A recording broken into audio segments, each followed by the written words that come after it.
자, 여러분 안녕하십니까? 반갑습니다. 부동산 세법의 김동수입니다. 오늘 28강 시간인데요. 오늘 이 시간에도 역시 양도소득세 문제풀이를 하겠습니다. 여러분 교재는 248쪽이고요. 문제 54번이 되겠습니다. 자, 소득세법상 다음과 같은 토지를 양도한 경우 양도소득세 예정신고 납부기한은 언제일까? 자, 여러분 예정신고는요, 양도에 속하는 그 달의 말일부터 2개월 이내에 하도록 되어 있죠. 그러면 그 양도 시기는 대금 청산일입니다. 그래서 원칙은 대금 청산일인데, 만약에 토지거래 허가구역에 있다면 허가일 기준이 되겠어요. 그래서 대금 청산일과 토지거래를 해서 허가를 시장군수구청장한테 허가를 받는 경우에 대금 청산일과 허가일 중 늦은 날이 양도 시기가 되겠습니다. 자, 그러면 계약일은 뭐 중요하지 않고요. 잔금지급 약정일은 2015년 7월 27일이고요. 자, 대금 청산일이 언제입니까? 양도 매도인이 이 돈 받은 날 대금 청산일은 8월 25일입니다. 그렇죠? 이게 양도 시기가 되는 거지요. 그러면 이날 대금 청산일이라면 언제까지 예정신고하느냐? 양도일이 속하는 달의 말일부터 2개월 이내니까 9월 말 10월 말까지가 되겠죠. 10월 말까지가 예정신고 기간이 되겠어요. 그런데 토지를 양도해가지고 등기 접수일은 9월 5일이고 토지거래 허가일입니다. 토지거래 허가일. 토지를 양도했으니까 시장군수구청장한테 토지거래 허가를 받아야 되는데 허가일은 10월 10일입니다. 그래서 여러분 항상 대금 청산일과 허가일 중 항상 늦은 날 기준입니다. 그러니까 허가일이 늦으니까 허가일 기준이 되겠죠. 그렇죠? 그래서 허가일 기준이니까 허가일이 속하는 달의 말일부터 2개월 이내니까 12월 31일까지가 예정신고 기간이 되겠습니다. 만약에 허가일이 7월 29일이었다면 역시 청산일 기준이 되겠죠. 항상 청산일과 허가일 중 늦은 날을 기준으로 한다 해서 정답은 5번이 되겠습니다. 그 다음 55번으로 넘어갑니다. 갑이 등기된 국내 소재 공장 건물을 양도했습니다. 갑이 국내에 있는 공장 소유 건물을 양도했고요. 과세표준 예정신고 및 확정신고에 관한 설명이다. 여러분 확정신고는 다음 연도 5월 1일부터 5월 30일까지 신고하도록 되어 있죠. 단 갑은 소득세법상 부동산 매매업을 영위하지 않는 거주자이며 국세기본법상 기한 연장 사유는 없다. 지난 22회 때 출제 문제인데요. 자, 1번입니다. 지금 옳은 것인데요. 2015년 3월 15일입니다. 3월 15일에 양도할 때 예정신고는 언제가 될까요? 6월 15일이다. 틀렸죠? 양도일이 속하는 달의 말일부터 2개월 이내니까 3월 말부터 2개월이니까 4월 말 5월 31일까지가 예정신고 기간이니까 1번 지문이 틀렸습니다. 2번 예정신고 시 예정신고 납부세액공제를 산출세액의 10%를 적용한다. 자, 예정신고 납부세액공제는 폐지되었습니다. 과거에는 예정신고하고 세금을 납부하게 되면 10%를 공제하던 시절이 있었는데 지금은 그런 세액공제가 이미 몇 년 전에 폐지된 바 있습니다. 3번 예정신고 관련 무신고 가산세가 부과되는 경우 그 부분에 대한 확정신고와 관련한 무신고 가산세가 다시 부과된다. 틀렸죠? 여러분 예정신고를 하지 않았을 때 일반 무신고 가산세 20%가 붙습니다. 그런데 또 확정신고한다고 또 가산세가 다시 부과되지는 않고요. 여러분 예정신고 과거에는요, 예정신고 안 해도 확정신고를 하게 되면 가산세가 없었는데 지금은 무조건 예정신고는 의무사항입니다. 그래서 예정신고를 하지 않게 되면 의무불이행 가산세 20%가 부과되고 다시 확정신고 시에 가산세는 없다는 것 기억하시면 되겠습니다. 틀렸고요. 정답은 4번이 되겠는데 예정신고를 납부할 때 납부할 세액은 어떻게 되느냐? 양도차익에서 장기 보유 특별공제를 빼게 되면 양도소득 금액 나오겠죠. 그 양도소득 금액에서 양도소득 기본공제를 공제하면 과세표준 나옵니다. 거기다가 양도소득세의 세율을 적용하여 계산한 금액을 산출세액으로 한다. 그러니까 양도가액에서 필요경비를 빼면 양도차익, 양도차익 마이너스 장기보유 특별공제는 양도소득 금액, 양도소득 금액 마이너스 양도소득 기본공제는 양도소득 과세표준, 양도소득 과세표준 곱하기 세율 하게 되면 양도소득세 산출세액이 나오게 되는 겁니다. 그래서 4번 지문 보세요. 예정신고 납부할 때 납부할 세액은 양도차익에서 장기보유 특별공제와 양도소득 기본공제를 공제한 금액에서 해당 양도소득세 세율을 적용하여 계산한 금액을 그 산출세액으로 한다. 정답은 4번이 되겠고요. 5번 확정신고기간은 양도일이 속한 연도의 다음 연도 6월 1일부터 6월 30일까지다. 틀렸죠? 확정신고는 다음 연도 5월 1일부터 5월 31일까지가 되겠습니다. 정답은 4번이 되겠고요. 56번으로 넘어갑니다. 소득세법상 국외재산 양도에 대한 소득세다. 틀린 것. 자, 이것이 IMF 이후에 1999년 1월 1일 날 신설된 겁니다. 그러니까 김대중 대통령 때 이게 만들어진 건데요. 해외 자산을 양도했을 때는 그 나라에다 세금 내고 또 우리나라에서 세금을 내는데 이중과세인데 그때 그 나라에다 낸 세금은 공제합니다. 그리고 해외에 있는 부동산을 양도하는 사람은 국내에서 5년 이상 거주한 사람에 한하여 납세 의무가 있습니다. 1번 납세 의무자는 거주자로서 국외산 양도일까지 해외에 있는 부동산을 양도일까지 계속 5년 이상 국내 주소 또는 거소를 둔 자에게만 해당한다. 맞습니다. 2번 지상권 전세권은 등기 여부에 관계없이 과세 대상이지만 부동산 임차권은 등기된 경우에 한하여 과세 대상이 된다. 지상권 전세권은 등기 여부에 관계없이 과세 대상이지만 부동산 임차권은 등기된 것이다. 이거는 국내 거는 맞아요. 국내 거는 지상권 전세권은 등기 여부에 관계없지만 부동산 임차권은 반드시 등기된 부동산 임차권에 한합니다. 그러나 국외에 있는 임차권은요 등기 여부에 관계없습니다. 그러니까 해외에 있는 것들은 무조건 등기 여부에 관계없이 과세가 되기 때문에 2번 지문이 틀렸습니다. 등기 여부에 관계없이 과세 대상입니다. 부동산 임차권은 중요합니다. 이 부동산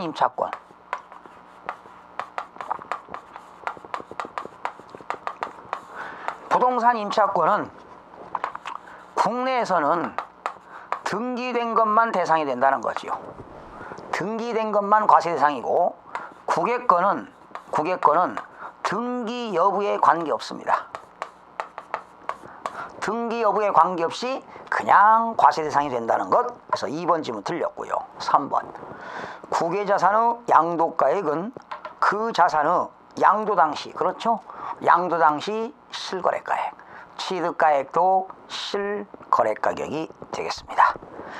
4번입니다. 국외산 양도소득세 과세표준을 계산할 때 해외에 있는 부동산을 팔았을 때는 3년 이상 보유했다 하더라도 장기 보유 특별공제는 적용하지 않습니다. 그러나 해외에 있는 부동산은 양도소득 기본공제는 공제가 가능합니다. 다시 말씀드립니다. 해외에 있는 부동산을 양도할 때는 장기 보유 특별공제는 적용하지 않고 양도소득 기본공제만 적용이 됩니다. 5번입니다. 토지 또는 건물에 대한 양도소득세의 세율은 보유기간에 관계없이 5단계 초과 누진세율을 적용합니다. 그렇죠. 우리나라는 토지, 건물과 부동산에 관한 권리는 2년 이상을 보유해야 5단계 초과 누진세율을 적용하고요. 주택 같은 것은 1년 이상만 보유하면 5단계를 적용하는데 해외에 있는 부동산은 보유기간 관계없이 무조건 5단계 초과 누진세율을 적용하게 됩니다. 57번입니다.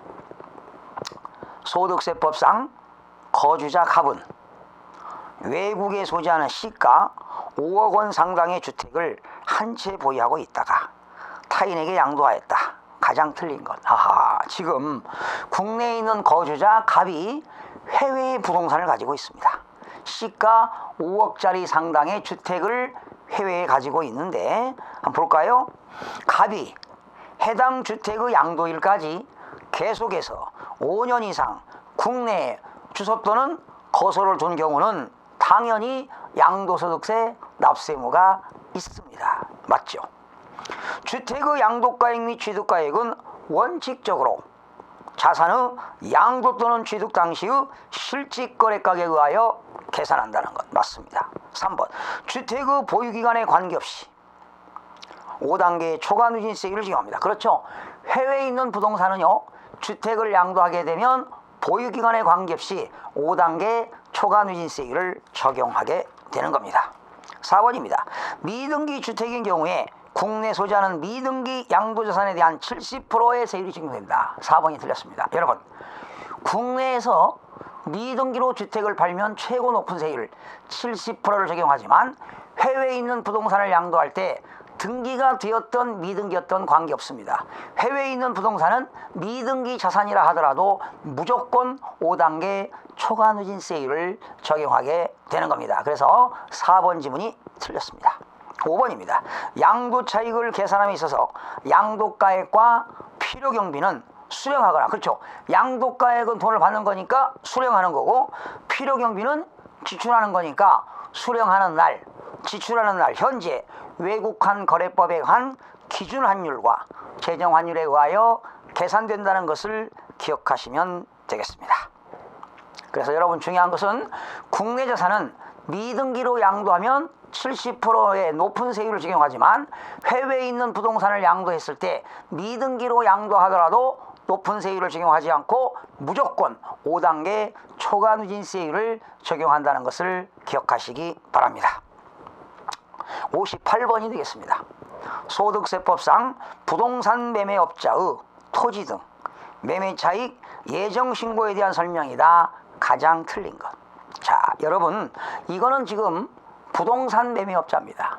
우리 부가가치세법상 부동산 매매업자는 6개월 동안, 1과세기간이 6개월인데 6개월 동안에 1회 이상 취득하고 2회 이상 양도하는 사람은 부동산 매매업자로 오는 겁니다. 그러니까 반복적인 행위를 하는 거지요. 어쩌다가 양도소득세는 비반복적으로 양도했을 때 양도소득세를 과세하지만 매매업자는 반복적이고 계속적인 행위를 한다면 부동산 매매업자는 사업소득으로서 종합소득세를 과세하게 되는 것입니다. 1번 토지 등의 매매차익에 대한 예정신고와 함께 납부할 때는 납부할 세액의 10%에 상당하는 예정신고 납부세액을 공제한다. 여러분, 부동산 매매업자가 예정신고를 한다고 해서 신고하고 세금을 낸다고 해서 10% 공제하는 건 없습니다. 1번이 틀렸네요. 2번 매매차익에 대한 산출세액입니다. 그렇죠? 매매가액에서 뭘 공제할까요? 필요경비를 공제한 금액에다가 양도소득세 규정을 세율을 적용하여 세율을 적용합니다. 3번 필요경비는 뭐가 있을까요? 취득가액과 자본적 지출과 직접 양도비용, 해당 토지 등의 건설에 충당한 금액의 이자, 이게 바로 뭡니까? 건설자금이자가 되겠죠. 건설자금이자 토지의 매도로 인하여 법률에 의하여 지급되는 공과금으로 한다. 그렇죠? 토지를 매도할 때 들어가는 각종 공과금도 필요경비로 공제가 되겠습니다. 매매업자니까요. 매매업자는 그 매매가액에서 들어가는 모든 경비를 빼야 되겠죠. 부동산 매매업자의 토지 등 매매 차익을 계산할 때는 장기 보유 특별공제는 적용이 됩니다. 그러나 양도소득 기본공제는 적용이 안 됩니다. 부동산 매매업자는 장기 보유 특별공제는 가능한데 양도소득 기본공제는 공제가 안 되는 것입니다. 5번 토지 등의 매매일에 속하는 다름아를부터, 그쵸, 2개월 이내에 예정신고를 하여야 한다. 맞습니다. 자, 59번이 되겠네요. 소득세법상 2015년도에 3년 이상 보유한 토지 등을 양도했습니다. 3년 이상 보유한 토지를 양도했으면 장기 보유 특별공제 되겠죠. 그리고 양도소득세 세액 계산 흐름도를 나타낸 것이다. 기억부터 니을에 들어갈 내용으로 가장 올바르게 묶인 것. 1번 구분과 내용이 나왔는데요. 양도 차익은 어떻게 구합니까? 양도가액에서 필요경비를 빼겠죠. 필요경비는 세 가지가 있죠. 취득가액과 자본적 지출과 양도비용을 공제합니다. 이때 뭘로 계산할까요? 그쵸? 양도가액에서 필요경비를 빼면은 양도차익인데 당연히 양도가액과 필요경비는 실질거래가격으로 계산이 되겠습니다. 그러면 양도차익에서 장기보유 특별공제를 빼게 되면 양도소득금액이 나오는데 최고세율, 장기보유 특별공제의 최고세율은 양도차익의 30%를 공제합니다. 3년에서 4년일 때는 양도차익의 10%, 4년에서 5년일 때는 양도차익의 12%, 10년 이상을 보유하면 양도차익의 최고 30%를 공제하게 됩니다. 그 다음에 양도소득금액에서 양도소득 기본공제를 빼게 되면 양도소득 과세표준이 나옵니다. 양도소득 과세표준에다가 세율을 곱합니다. 5단계 초과누진세율을 곱하게 되면 양도소득세 산출세액이 나옵니다. 그렇죠? 과세표준에다가 5단계 초과누진세율입니다. 여러분, 토지와 건물과 부동산에 관한 권리를 2년 이상만 보유하게 되면 5단계 초과누진세율을 적용하게 되는 거니까요. 정답은 4번이 되겠습니다. 그렇죠? 실질거래가액 100분의 30, 250만 원, 기본공제 250만 원. 그리고 초과누진세율, 최고세율은 6%부터 38%입니다. 6%, 15%, 24%, 35%, 38%가 되겠으니까 정답은 4번이 되겠습니다. 자, 문제 60번이 되겠는데요. 소득세법상 고가주택에 대한 설명이다. 틀린 겁니다. 고가주택. 여러분, 취득세에서는 고급주택이라고 하잖아요. 그런데 양도소득세는 실질거래가 9억 원이 초과되면 고가주택이라고 합니다. 그러나 임대소득자는 사업소득이잖아요. 부동산을 임대하는 사람은 사업소득인데 그 사업소득에는 고가주택은 기준시가가 9억 원 초과입니다. 양도소득세는 실질거래가 9억 원 초과인데 임대소득, 사업소득에 대해서는 기준시가가 9억 원을 초과하는 것이 고가주택이 되겠습니다. 면적에 관계없이 주택과 그에 딸린 토지의 양도 당시 실거래가 합계액이 9억 원을 초과하는 단독주택과 공동주택을 말한다. 단독주택이 되었던 공동주택이 되었던 실질거래가 9억 원이 초과하면 고가주택이 되겠습니다. 겸용주택의 경우에는 여러분, 겸용주택은 주택도 있고 점포도 있는데 주택 면적이 크면 전부를 주택으로 본다. 점포가 크거나 같을 때는 주택 부분만 주택으로 본다. 이걸 잘 기억하시면 되겠고요. 겸용주택의 경우 주택으로 보는 해당 부분에 대한 실질거래 가격이 9억 원을 초과하면 해당 겸용주택은 고가주택으로 본다. 이렇게 됐습니다. 세 번째, 법령으로 정하는 1세대 1주택으로서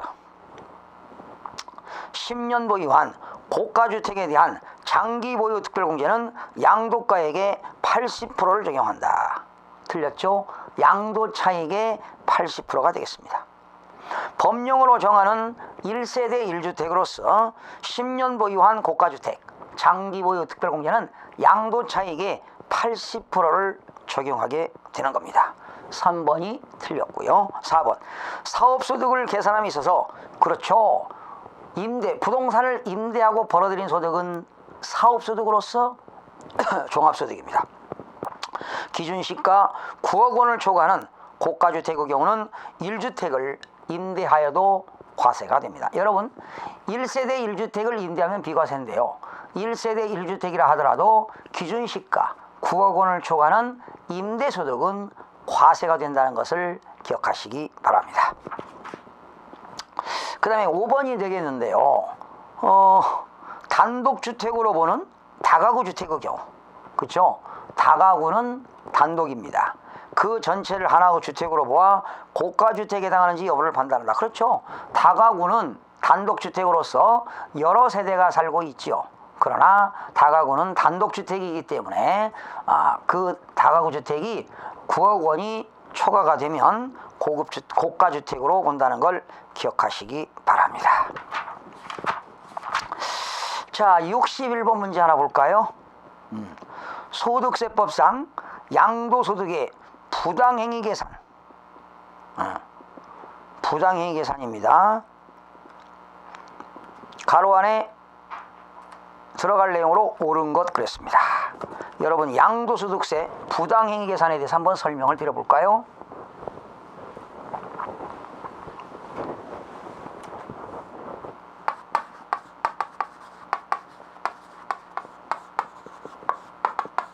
부당행위 계산을 부인한다 이 말이죠. 인정하지 않는다.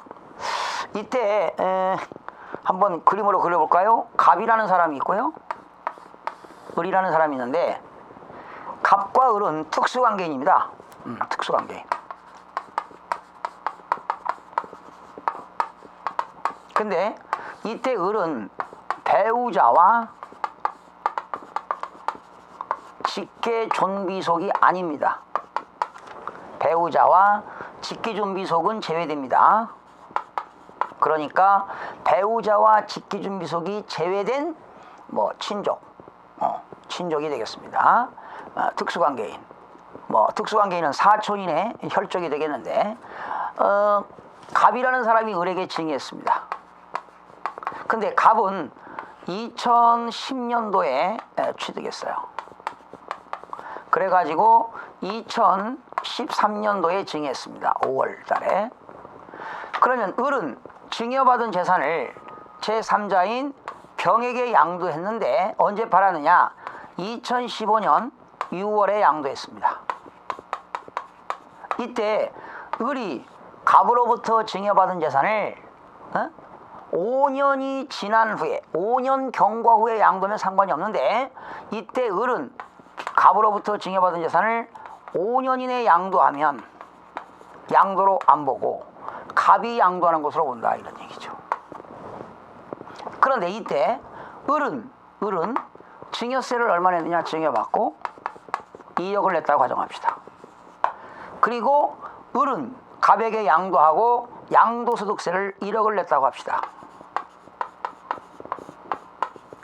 그런데 세무당국이 보니까 특수관계인에게 증여한 것을 5년 이내에 양도하면 이때 을은 양도소득세를 부당하게 감소시킬 목적으로 증여하고 양도한 것으로 보는 겁니다. 그래서 이때 을이 5년 이내에 양도하게 되면 갑이 양도하는 것으로 본다 이 말이죠. 그때 갑이 양도하는 것으로 보니까 이때 양도소득세가 얼마 나왔느냐? 양도소득세가 3억 5천 나왔습니다. 그러면 이때 증여세 2억과 얘가 낸 양도소득세 1억을 합치니까 이게 3억입니다. 얘가 낸 게 실제 은세금이 3억인데 얘가 양도한 걸 보니까 3억 5천이 나온다면 이 행위를 부당한 행위로 본다는 겁니다. 너는 양도소득세를 너 적게 내려고 변칙증여, 변칙양도하는 것으로 보아서 이 행위를 부당한 행위로 본다는 겁니다. 그래서 이때 갑에게 양도소득세 3억 5천만 원을 부과하겠다라는 것입니다. 이때 을이 냈던 이 증여세는 당연히 이거는 환급이 가능합니다.